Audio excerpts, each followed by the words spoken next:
신약성경 고린도전서 10장 23절에서 33절 말씀이 되겠습니다. 신약성경 고린도전서 10장 23절에서 33절 말씀을 제가 읽어드리겠습니다. 모든 것이 가하나 모든 것이 유익한 것은 아니나 모든 것이 가하나 모든 것이 덕을 세우는 것은 아니니 누구든지 자기의 유익을 구하지 말고 남의 유익을 구하라. 무릇 시장에서 파는 것은 양심을 위하여 묻지 말고 먹으라. 이는 땅과 거기 충만한 것이 주의 것입니다. 불신자 중 누가 너희를 청할 때에 너희가 가고자 하거든 너희 앞에 차려놓은 것은 무엇이든지 양심을 위하여 묻지 말고 먹으라. 누가 너희에게 이것이 재물이라 말하거든 알게 한 자와 그 양심을 위하여 먹지 말라. 내가 말한 양심은 너희 것이 아니요 남의 것이니 어찌하여 내 자유가 남의 양심으로 말미암아 판단을 받으리요. 만일 내가 감사함으로 참여하면 어찌하여 내가 감사하는 것에 대하여 비방을 받으리요. 그런즉 너희가 먹든지 마시든지 무엇을 하든지 다 하나님의 영광을 위하여 하라.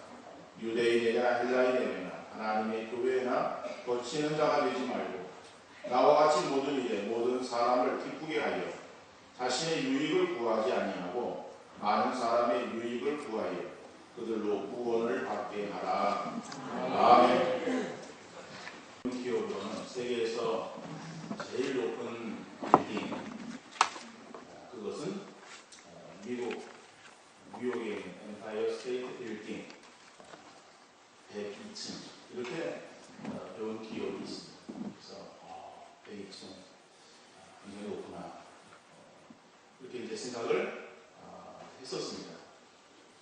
그런데 그 뒤에 계속해서 이제 높은 빌딩들이 이제 쓰고지고 이제 세계에서 제일 높은 그러한 그 건물은 빌딩은 지금은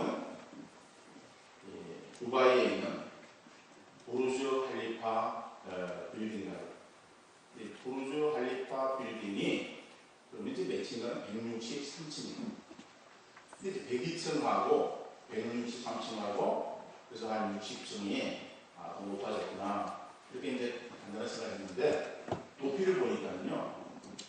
엠파이어 스테이트 빌딩의 높이는 381m. 그런데 이 두바이에 있는 할리파 그 빌딩은 828m. 이 배가 높은 거예요. 그러니까 굉장하구나. 그러면은 그 엠파이어 스테이트 빌딩 102층짜리는 지금이 몇 등이나 되었습니까? 근육배예요, 근육배. 그 세계에서 10번째 높은 빌딩, 그 빌딩은 또 미국에 있는데, 미국의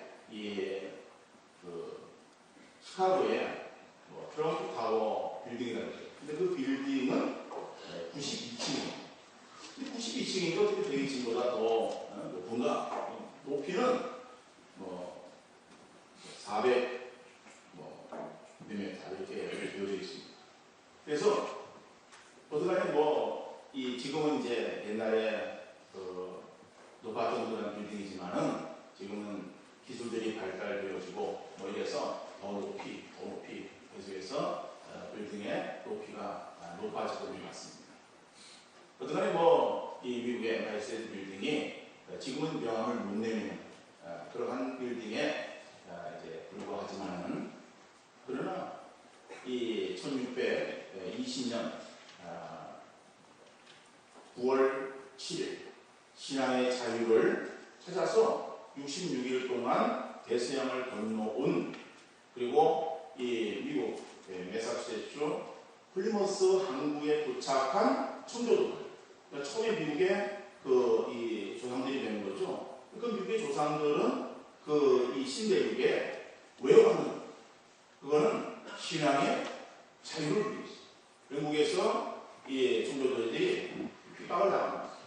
영국의 그 국교 거기에 이제 핍박을 피해서 그래서 신앙의 자유를 찾아서 정말 죽음을 불쌍하고 찾아온 그 신대륙에 처음에 도착한 사람들이 102명. 그 102명을 생각하면서 그래서 엠파이어 스테이트 빌딩의 층수를 102층으로 했다라고 합니다. 미국 사람들은 그 모든 그런 일에 있어서의 그런 목적이 어디에 두고 있는가 하면 하나님께 두고 있습니다. 그런데 신앙의 어떤 목적을 가지고 무슨 일을 행하고 있습니다. 그런데 저 밑동네에 있는 그 주체탑을 보면 이 주체탑이 돌로 되어 있는데 대리석 같은 거 되어 있는데 그 돌의 개수가 얼마나 되어집니까? 그 돌의 개수는 25,550개라고. 자, 25,550개의 돌, 왜 그 돌로 되어집니까? 북한의 그 주체탑은 김일성이 70회 생일에 그 주체탑을 세웠다고요. 그래서 70년 동안 산 날수를 계산한 거예요. 70 곱하기 365. 그래서 25,550개의 날수. 그래서 그 날수를 기념해서 돌을 세워서 그래서 이 주체탑을 세웠다라고 하는 이야기입니다. 그러니까 북한은 주체탑을 세워도 하나님과는 관계없는 인간을 중심으로 하는 그러한 이 탑을 세웁니다. 그런데 미국은 하나님의 영광을 생각하면서 그래서 빌딩의 층수를 세웠다.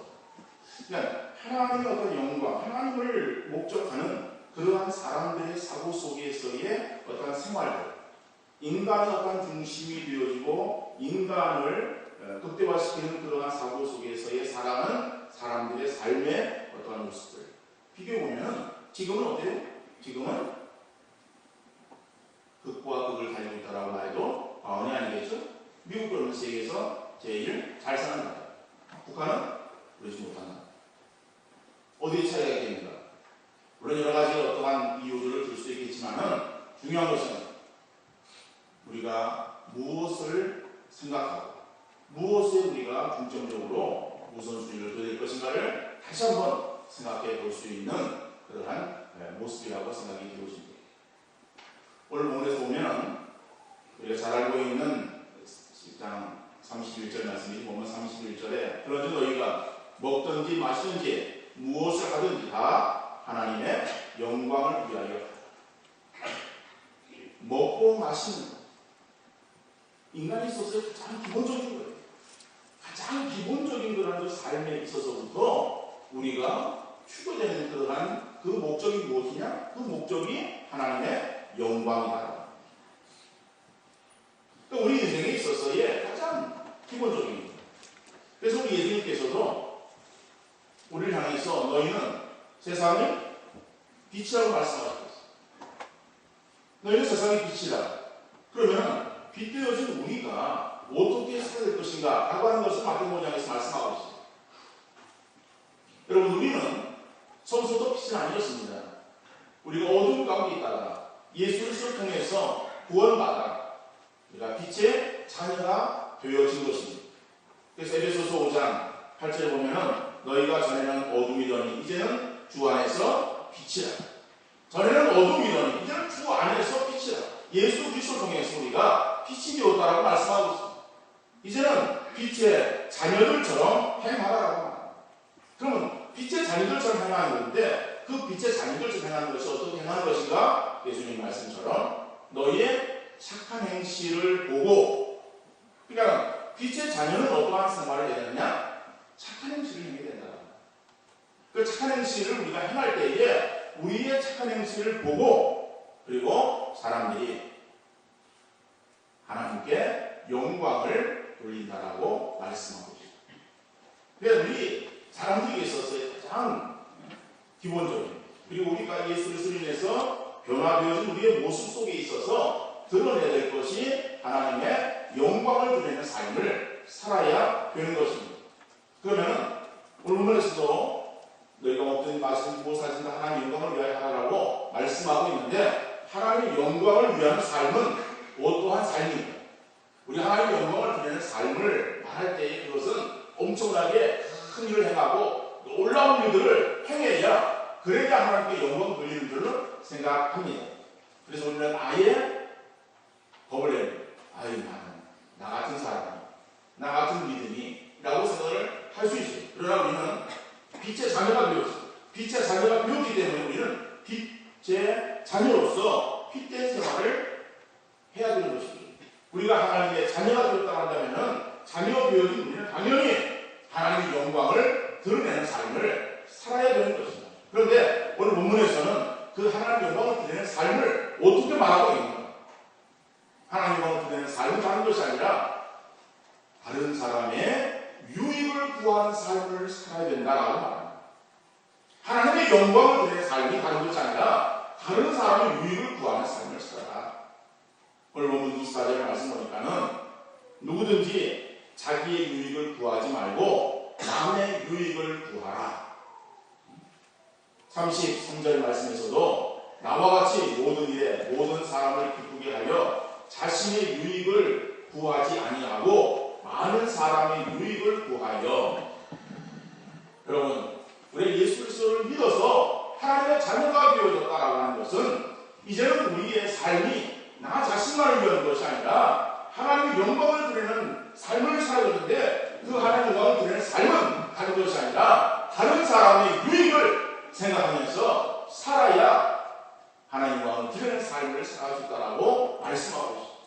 그러면 다른 사람의 유익을 구하는 그러한 삶을 살기 위해서 우리가 무엇을 어떻게 되는가? 첫 번째로 보면은 남을 배려하며 살아라. 배려하는 삶을 살아 하나님의 영광을 돌리라 라고 말씀하고 있습니다. 오늘 본문 23절의 말씀입니다. 모든 것이 강하나 모든 것이 유익한 것은 아니요 모든 것이 강하나 모든 것이 덕을 세우는 것은 아니니. 여러분, 예수 그리스도를 믿어서 구원받은 존재가 되었다라고 하는 것은 어떠한 상태에 이르게 되어진 것인가 라고 하면은 우리는 예수 그리스도 안에서 자유한 그러한 사람이 되어진 것을 말하는 것. 우리가 이제 자유인이 되어요. 자유인. 로마서 8장 1절 2절 말씀 보니까는 그러므로 이제 그리스도 예수 안에 있는 자에게는 결코 정죄함이 없나니 이는 그리스도 예수 안에 있는 생명의 성령의 법이 죄와 사망의 법에서 너를 해방하였습니다. 우리가 예수 그리스도 안에 있는 자들은 어떠한 자이냐면은 결코 우리를 정죄함 가운데로 다시 우리를 끌어들일 수가 없는 존재가 되었다라고 하는 거예요. 정죄함이라고 하는 것은 무엇입니까? 우리를 누가 죄인이다라고 이렇게 규정하는 거예요. 아유, 저 사람은 죄인이야 라고 그렇게 규정할 수도 없고 또 죄인이 되어서 우리가 이 구원 가운데서 이탈되어지거나 다시 지옥으로 떨어지는 일이 결코 없다라는 것을 말합니다. 이제는 죄와 사망의 벌에서 해방되었습니다. 거기에 묶여있는 자리야. 거기에서 해방되어서 이제는 하나님의 백성으로 자유하는 그러한 그리스도인으로 이 땅에서의 우리가 삶을 살아갈 수 있게 되어진 것입니다. 좀 이것을 심하게 이야기하면 극단적인 그런 표현을 쓰면 우리는 어떠한 죄를 지어도 결코 지옥에 가지 않습니다. 살인을 해도 도둑질을 해도 어떤 일을 해도 우리는 지옥에 떨어지지 않습니다. 그러면 야, 우리가 자유한 사람들이기 때문에 내가 마음대로 죄를 지어도 되겠구나. 그러나 성경은 죄를 지으라고 말하는 것입니다. 죄를 짓지 말라고 성경에 말씀하고 있어요. 근데 우리가 연약해서 죄를 지을 수 있어요. 그러니까 죄를 지으면은 그러면 죄를 지어도 우리 마음이 편합니까? 하나님께서 우리 마음의 성령으로 우리에게 조명하시는. 그럼 우리가 우리 속에 있는 양심이 우리로 하여금 요동치게 만듭니다. 죄를 짓고 우리 마음이 불안하고, 그리고 우리 마음에 계속해서 양심이 우리를 계속해서 찌르는. 다시 말하면 우리로 하여금 그 죄가 우리 속에 들어와 있는 그것이 견딜 수 없는 그런 우리 마음의 상태가 되어짐으로 인해서 그것을 우리가 호소하고 우리가 자백하게끔 성령께서 우리에게 있어서 은혜를 베풀어 주시는 거죠. 그리고 우리가 죄를 고백하면 하나님 믿고사 우리를 모든 죄에서 다 깨끗하게 우리를 사해 주신다라고 약속하시고 있습니다. 그러니까 우리가 구원받았다고 하는 것이 얼마나 귀하고 얼마나 좋은지 모릅니다. 우리 하나님의 자녀가 되어서 이제 우리 천국에 우리가 들어갈 수 있는 권리를 확보한 존재가 되어진 겁니다. 자, 그러면 우리가 자유하는 그러한 그리스도인이 되었다라고 할 때에 우리가 죄를 지어도 되고 우리가 우리 마음대로 내가 해도 되는가? 성경은 그렇게 한다고 말씀하고 있잖아요. 오늘 본문 기수님의 말씀이 그런 말씀이에요. 모든 것이 다하나, 모든 것이 다하다라고 하는 것은 뭐예요? 모든 것이 다 할 수 있지만 모든 것이 유익한 것이 아니다라고 하는 거예요. 우리가 할 수 있는 모든 것들이 다 우리에게 유익한 것이 아니에요. 여러분, 죄를 짓는 것이 우리에게 유익합니까? 유익하지 못해요. 그럼 우리가 죄를 짓지 않아야 됩니다. 모든 것이 다하나 모든 것이 덕을 쏟는 것이 아니다라고 말합니다.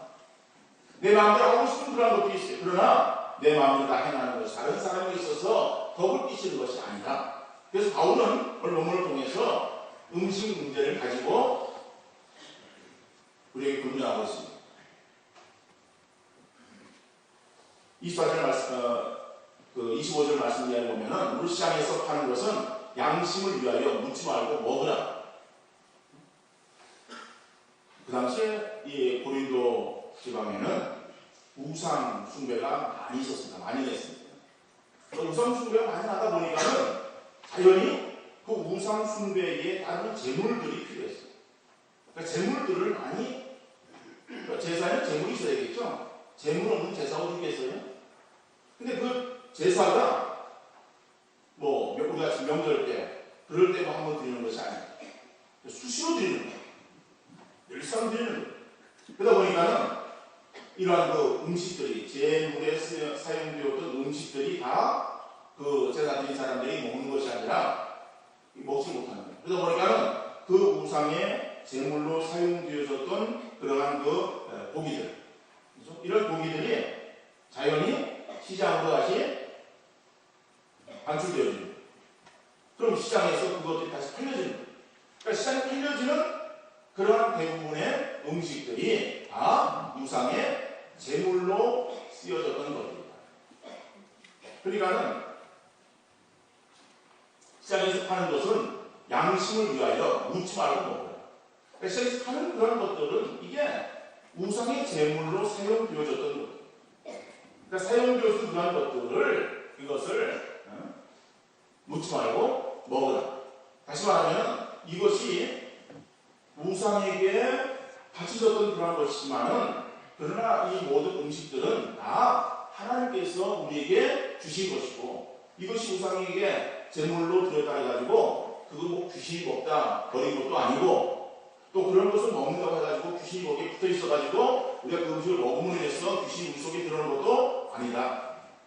이런 단지 우상의 제물에 그냥 사용되었던 것이지만은 그러나 이 고급의 그런 어떤 그 음식들 이런 것들이 팔려지게 되었을 때 이것이 그냥 다시 팔려지는 그러한 그 고기를 생각하고 그것을 버리낌 없이 우리가 먹으면 아무런 문제가 되지 않는다라고 하는 말씀입니다.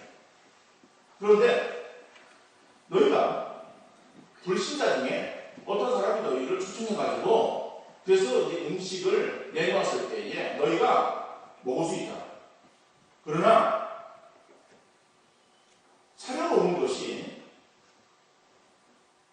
이것이 우상의 제물이다 라고 그렇게 알게 하면은 그러면 그 알게 한 자와 그 양심을 위해서 먹지 말라. 김자 집에 갔는데 김자는 사람의 집에 추종을 갔어요. 갔는데 음식이 나왔어요. 음식 뭐라 그랬더니 아유 이거 있잖아요. 이 제사에 사용되었던 그런 재물인데 어떻게 먹을 수 있겠어요? 라고 이렇게 묻는 거예요. 그러면 그때는 네가 먹지 말라. 왜 그런가 하면 내 자신을 먹을 수 있다. 너는 그것을 먹을 수 있는 믿음도 있고 내 양심상 이것은 하나님께서 주신 것이기 때문에 내가 먹는다고 무슨 문제가 있겠느냐? 아무 문제 없다. 나는 이것을 먹을 수 있다. 라고 생각되어졌을 때에 먹을 수 있지만은 너는 먹을 수 있지만은 그러나 너를 바라보고 있는 그 불신자는 저 사람 믿는 사람인데 저걸 먹어? 저 먹으면 안 되는데? 라고 생각하는 그 불신자를 위해서 너는 그것을 먹지 말라고 한다. 그러니까 네 유익을 위해서 내가 먹고 싶으면 먹고 먹지 말고 하는 것이 아니라 남의 유익을 위해서 다른 사람을 위해서 내가 오히려 양보하고 절제하고 그 말하라고 이렇게 말하고 있는 것이죠. 다시 말하면 그 사람을 배려하는 그러한 자세로 삶을 살아야 된다. 라고 하는 말씀입니다. 어떤 교회가 좋은 교회입니다. 좋은 교회는 다른 것이 아니라 다른 사람을 배려할 줄 아는 사람들이 많이 있는 교회가 좋은 교회예요. 자기만을 위하는 그래서 내 신앙 양심에 나는 아무런 거짓 없기 때문에 내 마음대로 내가 싶은 대로 하는데 누가 뭐라 그래? 라고 해가지고 다른 사람은 전혀 배려하지 않는 그러한 사람들이 많이 모여있는 그러한 교회는 그거는 좋은 교회다. 하나님 기뻐하시는 교회가 아닙니다. 그러나 나는 그렇게 할 수 있지만은 그러나 다른 사람을 어떻게 생각할까? 다른 사람을 배려하는 거지.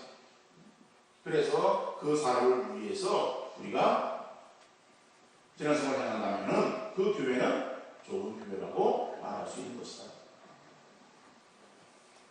그러니까 좋은 교회는요, 우리 중직이나 제직들이 목사의 사랑을 독차지하려고 그렇게 힘쓰는 것이 아니라 오히려 연약한 그런 성도들을 위해서 사랑을 나누어주는 그런 그 교회, 이런 교회가 좋은 교회. 그러니 옛날 가정을 보면은 가정에 요즘에 아이들이 하나 둘 요즘 많은 셋 있는 가정도 있습니다만은 그러나 그전에는 자녀들이 많았잖아요.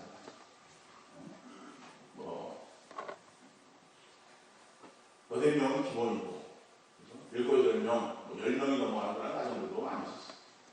자, 그런 가정들의 그런 그 자녀들을 보면 부모가 그 자녀들을 다 일일이 돌보아주기 어려워. 왜? 먹고 살아야죠. 먹고 살기 위해서 아침에 일찍 나가는 거예요. 일하는 거예요. 저녁 늦게 들어오잖아요. 그러면 그 아이들에 있어서 어떤 아이들은 부모의 사랑에 대해서 불평하는 아이들도 있을 수 있어요. 근데 그 불평하는 그러한 그 동생들을 위해서 누가 사랑을 줍니까? 형이나 누나나 오빠나, 그죠? 위에 있는 그러한 그 형제들이 밑에 있는 동생들에게 있어서 사랑을 나눠주는, 그들을 돌봐주는 그런 가정이 뭐예요? 헛된 가정. 그런 가정이 행복한 가정. 부모의 사랑이 자녀들에게 다 일일이 공급되어지는 그러한 가정만 행복한 가정이 아니라 부모가 행해야 되는데 여건상 행하지를 못해요. 그럴 경우에는 그 위에 있는 그러한 그 형제가 아래에 있는 그런 형제들을 돌보아주고 그들을 잘 인도하는 그런 그 가정, 얼마나 그 아름다운 그런 가정, 그런 가정의 형제 우리가 넘치는 그런 그 모습을 우리가 생각할 수 있지 않겠습니까? 그리고 교회는 나 자신만을 위해서 내가 하고 싶은 대로 내 어떤 유익을 위해서만 우리가 생각하고 말하고 행동하는 것이 아니라 다른 사람을 배려할 줄 알아요. 이게 성숙한 신앙의 모습이고 그러한 성숙한 신앙인들이 많이 모여있는 그 교회가 좋은 교회고 그러한 삶을 살아가는 그 성도들이 하나님의 영광을 돌리는 삶을 살아간다라고 오늘 본문에게 말씀하고 있습니다. 두 번째로는 거치는 자가 되지 말라고. 하나님의 영광을 돌리기 위해서 다른 사람의 유익을 위해 되는데 다른 사람의 유익을 위해서는 거치는 자가 되지 말라. 오늘 23절 20 2절 말씀. 유대인에게나 헬라인에게나 하나님의 교회나 거치는 자가 되지 말고. 여러분, 거치는 자가 된다라고 하는 말의 의미는 거침돌이 되어서 다른 사람을 걸려 넘어지게 하지 말라고 하는 말. 그러니까 다른 사람에게 있어서의 거침돌이 되어서 걸려서 넘어지게 하는 것은 다른 사람을 실족하게 하지 말라고 합니다. 하나님이 실족하게 하지 말라. 우리를 실족하게 한다라고 하는 것에 대해서 별로 우리는 관심을 가지지 않고 생각할 때가 많이 있습니다. 그리고 예수님께서는 마태복음 16장 18장 6절에서 누구든지 나를 믿는 이 작은 자 중 하나를 실족하게 하면 차라리 연자 맷돌이 그 목에 달려서 깊은 바다에 빠뜨려지는 것이 나옵니다.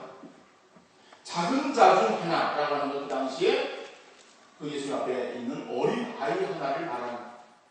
그 당시 어린 아이는 소외되어지고 그리고 인정받지 못하는 존재였습니다. 우리 지금의 상황으로는 어린아이가 중심이죠. 가정의 중심. 그 모든 어린아이 중심으로 움직이지. 오늘의 시대는 아닙니다. 근데 우리도 옛날에는요, 그랬었어요. 옛날에는 어린아이들이 그렇게 귀하게 여겨졌는가 하면은 아이들이 많잖아요. 그러다 보니까는 이게 일일이 관심들을 갖지 못하는 그런 경우들이 있어요. 또 그 아이들이 많이 모여있으면요, 시끄러워요. 그럼 이제 애들은 가라. 그래서 애들은 뒷전으로 밀고, 어른 중심의 그런 사회였어요. 이 유대 예수님 당시, 이스라엘 예수님 당시에는요, 더 그랬습니다. 그러니까 어린아이, 여자들, 이런 존재들은 인정받지 못하는 그러한 존재들이었어요. 하찮은 존재예요. 보잘것없는 존재예요. 그렇지만 예수님께서는 그 보잘것없이 생각되어지는 그러한 그 존재인 어린아이, 이 어린아이 하나를 실족하게 하면, 실족하게 하는 사람은 차라리 연자맷돌을 그 목에 메고 깊바다에 빠뜨려지는 겁니다. 얼마나 아주 엄중한 말씀을 하고 계시는지 몰라요. 이건 그렇게 행하라 하시는 그런 그 의도의 말씀이 아니라 다른 사람을 실족하게 하지 말라라고 하는 거예요. 그러니까 다른 사람을 실족하게 하는 그러한 일들을 우리가 우리의 삶 속에서 제어해야 됩니다. 근데 다른 사람을 실족하게 하는 그러한 것들은 뭐 아주 그냥 큰 것으로 그렇게 행하는 것이 아니에요. 우리의 말 한마디가, 우리의 작은 행동 하나가 다른 사람을 실족하게 행할 때가 너무나도 많죠. 여러분, 우리가 다른 사람들을 생각할 때 다른 사람들에게 있어서 그 사람의 어떠한 신앙에 넘어지지 않아요. 그리고 오늘 33절 마지막에 나오는 말씀처럼 그들로 구원을 받게 하라. 믿지 않는 사람들에게 우리가 행한 말이나 행동, 거짓으로 인해서 그들이 교회에 들어오는 것을 막지 말라. 교회의 문을 막아서 안 돼요. 그들을 교회로 인도해야 되지. 인도하는 그런 그 걸음들을 자꾸 막아서 그들로 하여금 거쳐서 넘어지게 만드는 것은 이거는 우리가 해낼 일이 아니다라고 말씀하고 있습니다. 예수님께서는 그 당시에 이 사람들에게 율법을 가지고 있었어요. 율법이 기록된 율법도 있고 그 다음에 그렇게 율법을 그들이 다 소유하지 못했습니다. 그러다 보니까는 이 구전으로 율법을 이제 필요한 그런 것들을 교육을 시키는 거예요. 그래서 암기를 해요. 그래서 외워서 그들이 알고 있었던 그런 율법, 이것이 이제 구전율법이라고 말하는데, 그 구전율법 가운데서 그 잘못되어진 것을 예수님께서 바로 잡아주셨습니다. 그 바로 잡아주신 것이 이 산상수훈 가운데서 내가 너희에게 다시 말하노니 하시는 그런 그 말씀, 그런 그 말씀들이 여러 개 나오는데 그 중에 하나를 우리가 생각해 볼 때에 이 노하는 하는 것에 대해서 이제 말하면서 그 결국에는 살인과 연관되어진다라고 말씀하고 있습니다. 그러니까 그들에 있어서 너희가 살인하면은 심판을 받게 되리라 하는 것을 내가 들었으나 나는 너에게 말하노니, 그러면서 예수님께서 하신 말씀이 형제에 대해서 라가라 하는 자는 공회에 잡히게 되고, 형제에 대해서 미련한 놈이라고 하는 자는 지옥불에 던져지게 되리라 라고 말씀하셨습니다. 라가라고 하는 것은 히브리 욕설이라고 되어 있죠. 히브리인의 욕설, 비었다라고 합니다. 우리말로 안 되면 보이비어, 볼비는, 그죠? 이 미련한 이런 것들, 이런 욕들, 그게 욕이에요. 근데 그 욕은 단순한 그냥 욕이 아니에요. 욕이 아니라 그 사람을 마음에 깊은 상처를 줄 수 있는 말이에요. 왜? 내가 그냥 미련하고 나는 뭘 잘 못한다라고 생각되는 그런 사람에게 있어서 나의 미련한 끔탱아라고 하는 그러한 거 욕설은, 이거는 그 사람에게 있어서 굉장히 심한 마음에 상처를 주는 거예요. 그 상처를 주는 말을 행했을 때에 결국 그 사람은 그 다른 사람에게 있어서 내가 그 말한 그 사람을 보기에는 살인한 거나 마찬가지입니다. 근데 우리가 이 말을 행한다라고 하는 것이 얼마나 우리가 조심해서 행해야 될 것인가 라고 하는 것이죠. 물론 말에 대해서는 안전한 사람은 없습니다. 다 실수가 있습니다. 그러나 그 실수를 줄이려고 행해야 됩니다. 네, 예수님께서 노하는 자마다 다 지옥에 들어가고 그렇게 말씀하는 것이 아니에요. 노하는 자마다 심판을 받게 됩니다. 그러니까 노하고 화를 내는 그것은 다른 사람의 마음에 깊은 어떤 상처를 주는 그러한 경우는 아닙니다. 그러나 그 사람의 약점을 드러내면서 행하는 그런 어떠한 말들, 상처를 주는 말들, 이런 말들은 조심하라 라고 하는 거죠. 해서 안 된다고 하는 말이죠. 그래서 우리가 연못에 장난으로 돌을 던질 수 있어요. 근데 내가 던지는 돌이 그 연못 안에 들어있는 개구리는요, 치명타가 될 수 있는 거예요. 내가 던지는 장난스러운 그 돌 하나, 맞는 개구리는요, 이거는 사망의 것일 거예요. 우리가 하는 말들은 못을 박는 것과 마찬가지예요.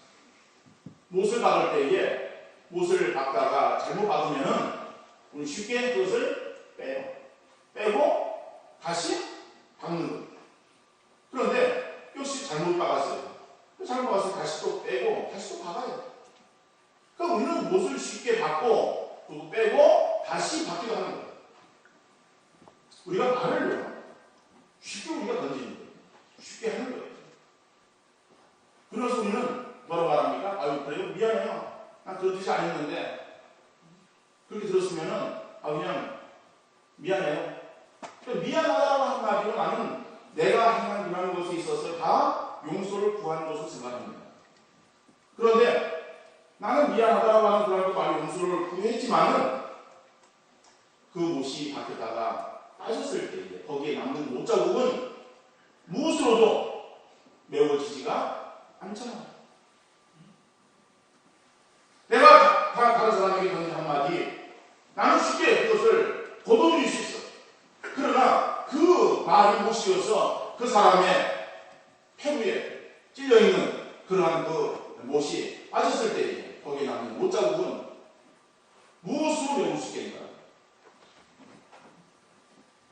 그러니까 우리가 다른 사람의 유익을 생각하면서 거칠다고 했죠. 실족시켜서 넘어뜨리게 하지 마. 넘어뜨리게 하는 게 다른 것이 아니에요. 우리의 생각 없는 말, 다른 사람의 어떠한 유익을 생각하지 않고 그냥 내 생각 속에서 나오는, 던지는 그 한마디, 행동 거지 하나, 이런 것들이 결국에 다른 사람을 실족해서 넘어지게 만드는 결과를 초래할 수 있다고 하는 것을 말씀하고 있습니다. 그래서 우리 그리스도인들은 하나님의 영광을 드러내는 삶을 살아야 됩니다. 인간은 하나님의 영광을 드러내는 삶을 살아가기 위해서 우리가 다른 사람의 유익을 구하라 라고 말씀하고 있습니다. 그리스도인이 되었다라고 하는 것은요, 우리의 삶의 우선순위가 바뀌어진 것을 말하는 거예요. 예수 믿기 전에는 나 중심의 삶을 살았던 사람들인데 예수 믿고 나니까는 나 중심의 삶이 바뀌어서 하나님 중심, 다른 사람 중심, 그리고 나라고 하는 존재, 나 자아는 맨 끝으로 밀려지게 되어진 바로 그런 우선순위가 바뀌어진 그 상태에 있는 사람들이 믿는 그리스도입니다. 그래서 그리스도인이 되었다라고 하는 것은 우리가 먼저 하나님 영광을 드리는 삶을 살아야 되는 것입니다. 근데 그 하나님 영광을 드리는 삶이 어떤 큰 것을 하나님께서 우리에게 원하시는 것이 아니라 우리는 다른 사람의 유익을 생각하면서 그 사람들에게 덕을 끼치는 삶을 사는 것이 우리가 하나님의 영광을 드리는 삶을 살아가는 것이라고 말씀하고 있습니다. 우리의 기분에 따라서 그래서 우리가 하고 싶은 대로 내 마음대로 행하는 그러한 삶을 살아서는 안 되는 것이죠. 우리는 다른 사람 하나님 위해서 살아야 되는 존재가 되었다고 하는 것을 여러분 잊지 마시고 우리의 말과 행동에 있어서 매사에 주의를 기울여 하나님의 자녀로 부끄러움이나 부족함이 아니라 오히려 하나님께 영광 돌리는 아름다운 삶을 살아갈 수 있는 복된 성도들 되어질 수 있기를 주님 이름으로 축원합니다. 기도하시겠습니다. 거룩하시고 사랑이 풍성하신 하나님 아버지, 오늘도 저희에게 귀한 주의를 허락하시고 예배할 수 있도록 은총을 베풀어 주시며 이 시간도 우리의 그리스도인이 되어진 우리들은 하나님의 영광을 드리는 그런 인생의 목적을 가지고 살아야 됨을 말씀하시고 하나님의 영광을 드리는 삶은 다른 것이 아니라 다른 사람의 유익을 구하는 삶이라고 말씀하셨는데 다른 사람의 유익을 구하기 위해서 배려하는 마음을 가지고 살아가게 하시고 우리가 거치는 자가 되지 않도록 매사에 주의하는 그런 우리의 신앙의 모습이 되어질수록 은총 베풀어 주옵소서.